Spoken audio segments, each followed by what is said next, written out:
Welcome to another video on projectile motion. In this video, we'll find an expression for the displacement in terms of height. We're going to assume that we are given the magnitude of the velocity as well as the angle in which it's displaced from the horizontal axis. One major aspect in physics is problem solving. When you're problem solving, you need to have a way of thinking, a strategy of how you're going to approach the problem. Otherwise, there'll be a lot of times where you'll be sitting looking at the paper and you will have no idea where to go, no idea what steps to take, because your brain will try to solve it all at once. That's not practical. You should take your time and you should have a process you go through. And I'm going to describe that process, and we're going to solve this problem with that process. First, locate your axis. The origin is right where this object is being thrown. Goes positive in the x direction to the right, negative to the left, and in the y direction it's actually negative going up and positive going down. That's because we're looking for a horizontal displacement, and it doesn't really matter if this is positive because it's just going to flip the value of our g, and our initial velocity is now going to be flipped to negative. So we're allowed to do this. Now we're given this velocity vector here. We're going to break that into its components real quick. So the horizontal component will be like this, and that's in the positive horizontal direction, and we'll just call that horizontal component vector of velocity. Our y component will look like this, and we'll just call that Vy component. We know this is the magnitude of vector v cosine theta, and we know this is the magnitude of vector v sine theta. But at this moment, that's irrelevant, and we can crunch that into a table later. So we have these values here, and now they're broken into their corresponding x and y components. We're going to go ahead and start making a table of what we know. Okay, so an original velocity vector was given. We broke it into its components so we can analyze each one, as this is truly the component we need to figure out how long this thing's in the air in the first place. So what is that component? The velocity component of y, well, that's going to be the magnitude of the vector v sine theta, and the horizontal component is going to be, the horizontal vector component is going to be the magnitude of vector v cosine theta. So these are the actual values, but until we get to the end of the problem, we're just going to use these two on the left here as shorthand notation. No need to cramp it all up and then get it all messed up when you can just use a shorthand notation to keep your work cleaner. Now, the vertical component, we're going to use that to determine how long it's going to be in the air. In the horizontal component, we're going to use that to determine how far it goes. And we have to make sure that we get this horizontal displacement in terms of the height. And we also know the value of g. We know it's 10 meters per second squared, or 9.81 meters per second squared, but we're not even going to actually plug this value in. It's just we know what it is, so it's not a variable or anything like that. So after you compile, you set up, you know where your axis is, you've broken your vector into its components, you've compiled them into a table with the information you know, and the reason you want to write it like this is because you want to say you know this value, you know what it is, so it's an actual number, and you want to establish that in your mind as an actual number. And this will allow your brain to kind of think of the physics in terms of what you're actually trying to do. So the next step after that is to write a list of relevant equations. So what we're going to do is we're going to compile a list, and you want to write it out, relevant equations, just like you want to write out what we know. And we're going to be looking at the vector y component. We'll be looking at the vector of y component. The vector of y component is the component that it has a force acting upon it, the force of gravity. The x component, that's constant in our matrix type world. There's no air resistance, and this object in the horizontal direction would like to just continue that way for all eternity. And there's nothing in this problem stopping it. So this is just a constant value. Whereas this value here is constantly being affected by gravity, which is going to be pulling it down to the Earth's surface at a rate in this problem of g. And this value will be positive here because we made downward positive.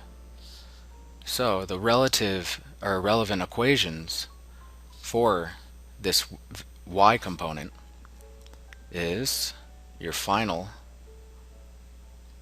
which was equal to or is equal to your initial velocity plus gt, and then it's going to be the final position, which is going to be h, which is equal to the initial position, which is 0, plus the initial velocity times time plus 1/2 gt squared. And then there's another one we could always use. The final velocity squared is equal to the initial velocity squared plus 2a h. Now we adjusted these equations for the y component.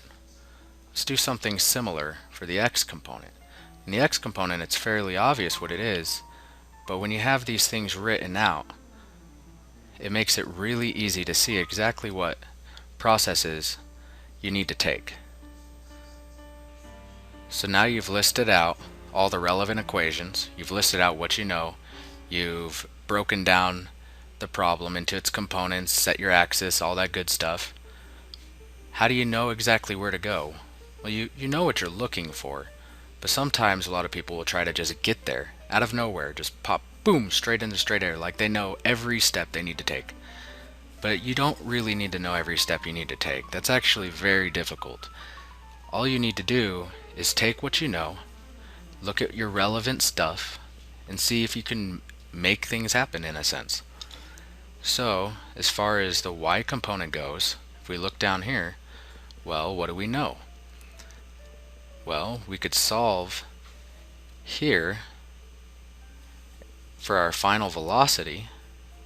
Since we know our initial velocity, we know the acceleration due to gravity, and we know, well, this is our variable that we want, so we want to have this variable be a part of what we're doing. Once we solve for VF here by plugging in our values, this VF value will now be in terms of things we know and the variable we need.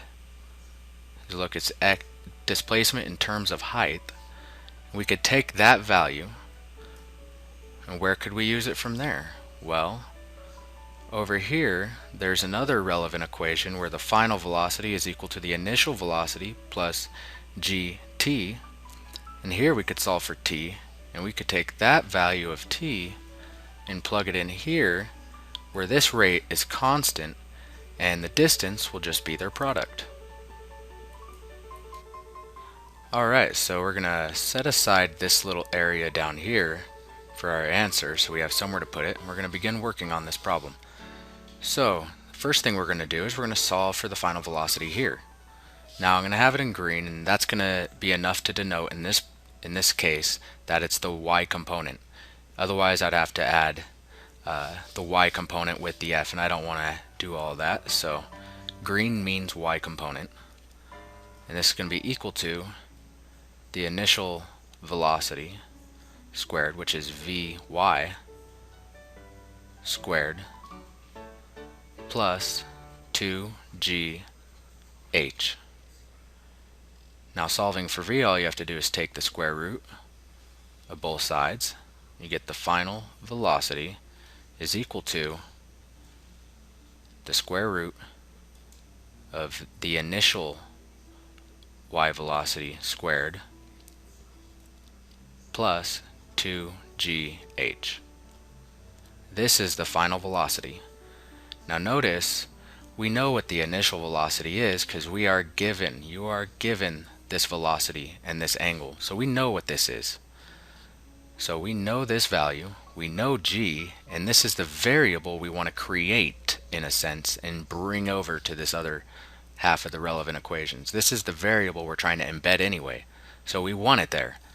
So v at the final velocity, even though we don't know this, the final velocity or the height, this is perfect because now we can use this to place it in for our other relevant equation and get a step closer to solving for time. And let's see how that would work. So since we're still working with the y component, I'll continue to use green. And we're going to just plug in this value for the final velocity. So we get the initial velocity vector of y, which is this, the y component squared, plus 2gh. Okay, so that's the final velocity. We're going to subtract vi from both sides. Vi is just the velocity component, and now we have gt equals all this, so we need to divide both sides by g. We divide both sides by g, and we now have t. So this is what time is equal to. And if you look at the pieces inside, this we know is just a number and we can square it. The g we know is just a 10 meters per second squared, or technically 9.81 meters per second squared. H is the variable we want. And then we have the initial y component vector here, which we know, and g, which we know. So we've basically taken t and we've made t a function of h. Well, now we're going to take that and just embed it into the other equation. So we're ready to kind of put this into the answer box. So I guess we could say x, our change in x, is equal to our rate, which is going to be, now we're on our horizontal axis, our rate, which will be this. It's going to be the magnitude of the velocity times cosine theta. That's our initial x component. That's our rate, because we're determining, we know how long it's in the air, we're determining how far it goes during that amount of time under this constant velocity. Our time, well, we solve for that here. So I'm going to just, alright, so we're going to plug in those values for t. When we plug in our value for vy, we're going to actually just plug in this here, and this is negative because the initial component, the initial velocity component in the upward direction is negative because of this axis. So we need to make sure we plug a negative version in. So we need to plug in vy squared, the vector component y squared. Well, that's a negative number squared, which will just be positive anyway. So we can write that as vector v sine theta, and all of that will be squared, plus 2gh. Plus 2gh. That's going to be minus the y component vector. So minus this, which is a minus. Two minuses make a plus. So we have plus the magnitude of vector v sine theta over, all of this will be over g. And this is our final answer. Keep in mind, we know this. We know what the value of the vector is, the velocity vector. Therefore, the only thing we don't know in here is h. So we have derived an expression for our horizontal displacement in terms of our height. Thank you for watching.